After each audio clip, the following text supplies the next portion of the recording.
वर्ष की छूट सभी आवेदकों को दी जाए, उनके लिए कोई भी किसी भी प्रकार की परीक्षाएं आयोजित नहीं की जाए। हेलो फ्रेंड्स, राधे राधे, जय श्री कृष्णा। कैसे हो आप सब लोग? आशा करती हूँ आप सब लोग अच्छे होंगे, आपकी पढ़ाई भी अच्छी चल रही होगी। और 2025 रहने वाला है, भर्तियों का पिटारा। ये सभी 2025 की शुरुआत में जनवरी में ही पता चल गया था कि 2025 में बहुत सारी भर्तियां आने वाली हैं। उन्हीं भर्तियों में से एक भर्ती है राजस्थान पुलिस कांस्टेबल 2025। वर्दी पाने का सपना बहुत सारे बच्चों का होता है, तो उन बहुत सारे बच्चों ने सीईटी का एग्जाम भी दिया होगा। सीईटी में उनको चाहिए होता है, सीईटी में 40% नंबर मांग रहे थे, 40% अभी बढ़ा के 55 और 60% कर दिया है। तो जिन जिन बच्चों की जो क्राइटेरिया सीईटी में जितने नंबर मांग रहे हैं उतने पास कर रहे हैं, तो वो आप सब लोग इस राजस्थान पुलिस कांस्टेबल भर्ती जो है पिछले 10 सालों में सबसे बड़ी भर्ती आई है।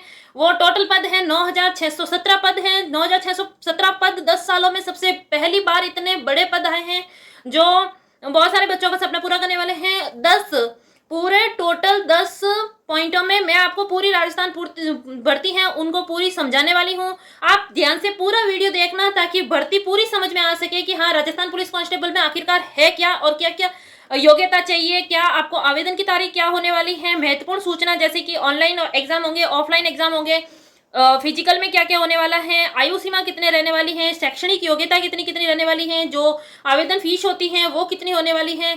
और आपको जैसे पूरा नोटिफिकेशन चाहिए तो पूरा नोटिफिकेशन का मैं पीडीएफ सेंड कर दूंगी मेरे टेलीग्राम चैनल पे। टेलीग्राम चैनल की लिंक मैंने चैनल के डिस्क्रिप्शन बॉक्स में दे रखी है, और वीडियो के डिस्क्रिप्शन बॉक्स में भी मैं आपको टेलीग्राम चैनल की लिंक प्रोवाइड कर दूंगी। आप टेलीग्राम चैनल पे आपको पीडीएफ मिल जाएगी, नोटिफिकेशन की पीडीएफ मिल जाएगी, और कुछ भी करेक्शन हो तो मैं आपको पीडीएफ वहां पे अपलोड करवा दूंगी। लेटेस्ट न्यूज प्राप्त करने के लिए भी टेलीग्राम चैनल को ज्वाइन कर लेना।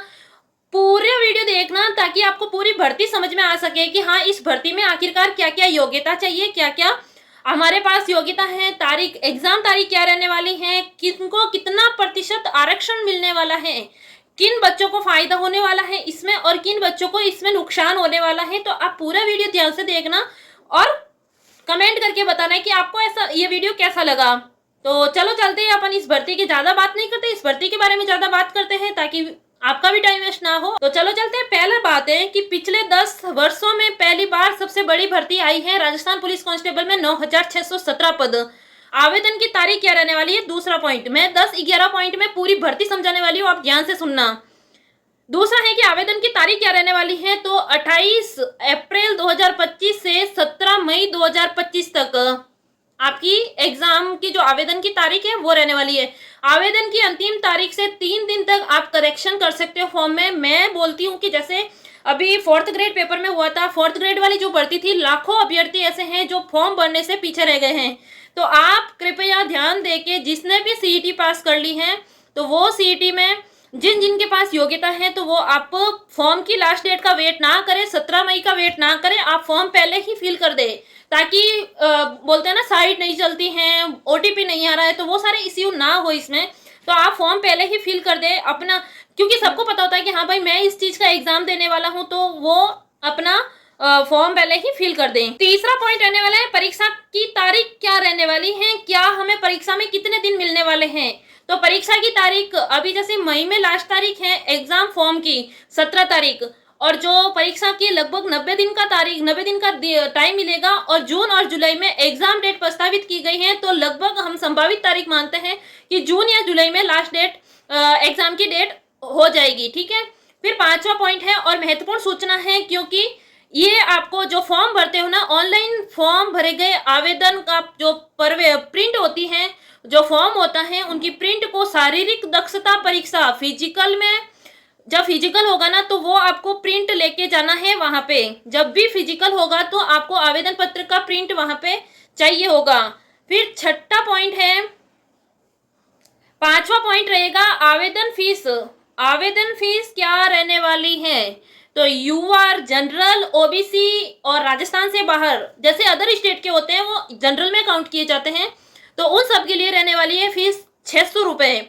और जो ईडब्ल्यूएस, एससी, एसटी, ओबीसी, शहरिया या टीएसपी क्षेत्र से जो भी विद्यार्थी बिलोंग करते हैं वो सब 400 रुपए उसकी फीस रहने वाली है। अब बात करते हैं 7वां पॉइंट है। 7वें पॉइंट में है कि न्यूनतम शैक्षणिक योग्यता क्या रहने वाली है, तो न्यूनतम शैक्षणिक योग्यता है 12वीं पास। 12वीं पास, और जिसके पास सीईटी की योग्यता है वो अपना फॉर्म इसमें फिल कर सकते हैं। जो जिसका अपना वर्दी पाना होता है तो वो इसमें फॉर्म फिल कर सकते हैं जिसके पास 12वीं पास हो। सीईटी में 40% योग्यता होनी चाहिए। अभी बोल रहे हैं कि हाँ 40% और 35% से बढ़ा के 55% और 60% कर दी गई है। तो अपने पास जो भी योग्यता इसमें मांगते हैं वो आपके पास हो तो आप फॉर्म अप्लाई जरूर करना। अब 8वां पॉइंट है कि आयु सीमा क्या रहने वाली है। 8वां पॉइंट की बात करेंगे हम कि आयु सीमा रहने वाली है 1 जनवरी। आयु सीमा का जैसे भर्ती में जैसे लेट होता है ना, तो 1 साल का छूट पहले ही भी दे दिया गया है कि भर्ती 1 साल लेट आ रही है तो 1 वर्ष की छूट तो सभी बच्चों को दे रखी है। तो 1 जनवरी 2026 से को आधार मानकर 1 जनवरी 2026 को आधार मानकर आपकी जो आयु सीमा है उनको काउंट किया जाएगा। 1 जनवरी 2008 के बाद जन्म लेने वाले जो भी आवेदक हैं वो आवेदन नहीं कर सकते हैं। 1 जनवरी 2008 के बाद जन्म लेने वाले विद्यार्थी आवेदन नहीं कर सकते हैं और 1 जनवरी 2026 तक आपकी आयु सीमा का आधार माना गया है। 1 वर्ष की छूट सभी आवेदकों को दी जाएगी। ये बात तो हो गई आयु सीमा की। अब पॉइंट है शारीरिक मापदंड में क्या क्या होने वाला है, क्या क्या योग्यता चाहिए। तो शारीरिक मापदंड में है कि एक तो बात करेंगे हम सामान्य क्षेत्र की, एक बात करेंगे शहरिया और 12 की जो शहरिया आदिम जनजाति है उनकी क्या योग्यता रहने वाली है। तो उनकी योग्यता में थोड़ी कमी रहेगी कि जैसे बात करते हैं हम ऊंचाई में तो जो नॉर्मल क्षेत्र की सामान्य क्षेत्र में जो पुरुष होते हैं उनकी 168 सेंटीमीटर की हाइट चाहिए होती है। जो महिलाएं हैं सामान्य क्षेत्र की उनके लिए 152 सेंटीमीटर की चाहिए होती है हाइट। और जो पुरुष ये जो शहरी जनजाति आदिम जाति से संबंधित रखते हैं तो उनका 8 सेंटीमीटर कम, जैसे 168 से 160 सेंटीमीटर जिनकी भी है जो 12 क्षेत्र से संबंधित है तो वो पुरुष अभ्यर्थी फॉर्म भर सकते हैं। उसमें जो महिलाएं हैं वो महिलाएं 145 सेंटीमीटर हाइट होती हैं तो इसमें 7 सेंटीमीटर की छूट दे रखी है। तो महिलाओं की 145 सेंटीमीटर जिसकी भी हाइट है शहरी जाति से संबंधित हो तो वो अपना फॉर्म अप्लाई कर सकते हैं जिसके पास सीईटी की योग्यता होनी चाहिए और 12th पास होना चाहिए। फिर है कि सीना का फुलाव है चेस्ट जिससे संबंधित है वो सिर्फ पुरुषों का माप किया जाएगा। पुरुषों में चेस्ट का माप करेंगे 81 सेंटीमीटर न्यूनतम होना चाहिए, 86 सेंटीमीटर अधिकतम होना चाहिए, कम से कम 5 सेंटीमीटर का फुलाव होना जरूरी है। और जो यही क्षेत्र है कि हाँ जो 12 की शहरी आदिम जनजाति है उनके लिए है 74 सेंटीमीटर से 79 सेंटीमीटर सीने का फुलाव होना चाहिए 5 सेंटीमीटर तक का। वजन हमेशा महिलाओं का लिया जाएगा, पुरुष के लिए ये लागू नहीं होगी योग्यता। तो पुरुष महिलाओं के लिए है वजन, तो ये सामान्य क्षेत्र की महिलाओं के लिए 47.5 47.5 किलो वजन उनका होना चाहिए कम से कम। और जो आदिम जाति से संबंधित है तो 43 किलो वेट उनका होना चाहिए। अब चलते हैं 10वां पॉइंट है, हम बात करेंगे कि इस राजस्थान पुलिस कांस्टेबल की चयन प्रक्रिया में कौन कौन से चरण रहने वाले हैं। तो हम बात करते हैं उसमें एक तो है सामान्य जीडी कांस्टेबल, दूसरा है कांस्टेबल चालक और कांस्टेबल बैंड वाले।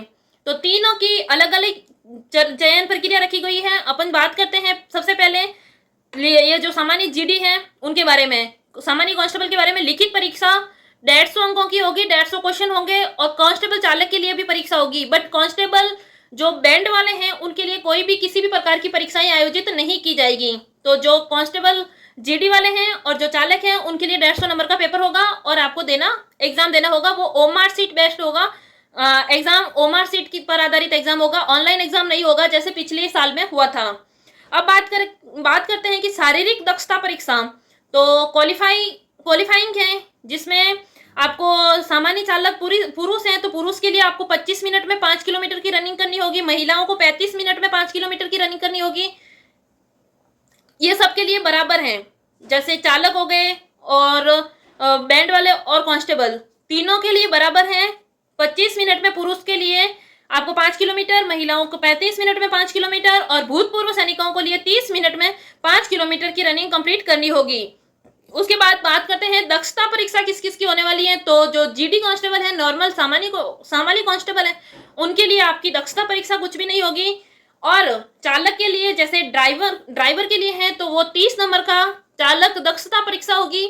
और बैंड के लिए जो आपको बैंड बाजे बजा के देखने हैं, आपका जो ट्रेड रहेगा उसमें आप उसका भी 30 नंबर का टेस्ट होने वाला है दक्षता परीक्षा। विशेष योग्यता है तो जैसे एनसीसी, होमगार्ड हो गया, आप पहले पुलिस से मतलब जो पुलिस से संबंधित जो डिप्लोमा है वो आपने कर रखा है, तो उन सब के जो नंबर ऐड होंगे तो वो सिर्फ और सिर्फ जीडी कांस्टेबल या सामान्य कांस्टेबल में काम आएगा। वो आपके चालक या फिर ड्राइवर या बैंड वालों में काम नहीं आने वाला है, जो विशेष योग्यता है वो। अब अंतिम पॉइंट है, अंतिम पॉइंट की बात करते हैं हम, वो है 11 पॉइंट की लिखित परीक्षा। आखिरकार लिखित परीक्षा में क्या क्या होने वाला है? तो लिखित परीक्षा का टेंशन सबको, तो मतलब जीडी कांस्टेबल और चालक ड्राइवर वालों को तो है, दोनों का पेपर है, बैंड वालों का पेपर नहीं है। तो अपन बात करते हैं कि सामान्य इस परीक्षा में क्या क्या रहने वाला है। तो 150 प्रश्न रहने वाले हैं, अंक रहने वाले 150। एक क्वेश्चन का 1 नंबर रहने वाला है, नेगेटिव मार्किंग रहेगी 25%, 1/4 नेगेटिव मार्किंग रहने वाली है। समय मिलेगा आपको एग्जाम देने का 2 घंटे, यानी कि 120 मिनट मिलेंगे 150 क्वेश्चन के। और लिखित परीक्षा पास करने के लिए जनरल वालों को और ओबीसी वालों को 40% मार्क्स लाना जरूरी है, और SC ST OBC EWS, SC ST और ईडब्ल्यूएस के लिए 36% मार्क्स रखे गए हैं कॉल एग्जाम पास करने के लिए। रिटर्न एग्जाम में इतने नंबर तो पास होना ही है। फिर महिलाओं के लिए 33% का पुलिस में आरक्षण रखा गया है। ये विशेष आरक्षण मान सकते हो, महिलाओं के लिए 33% इसमें आरक्षण है।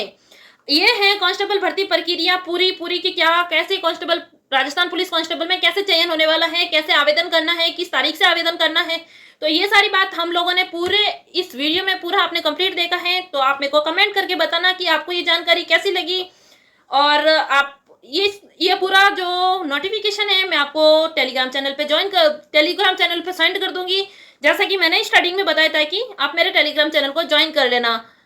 कैसी लगी आपको मेरी जानकारी, तो मेरे को कमेंट करके बताना कि भाई किसने लास्ट तक वीडियो देखा है। जिसने भी लास्ट तक वीडियो देखा है वो एक विशेष कमेंट जरूर कर दीजिएगा कि मैंने लास्ट तक वीडियो पूरा देखा है। Thank you watching the video. मिलते हैं नेक्स्ट वीडियो में। बाय बाय साथियों, थैंक यू।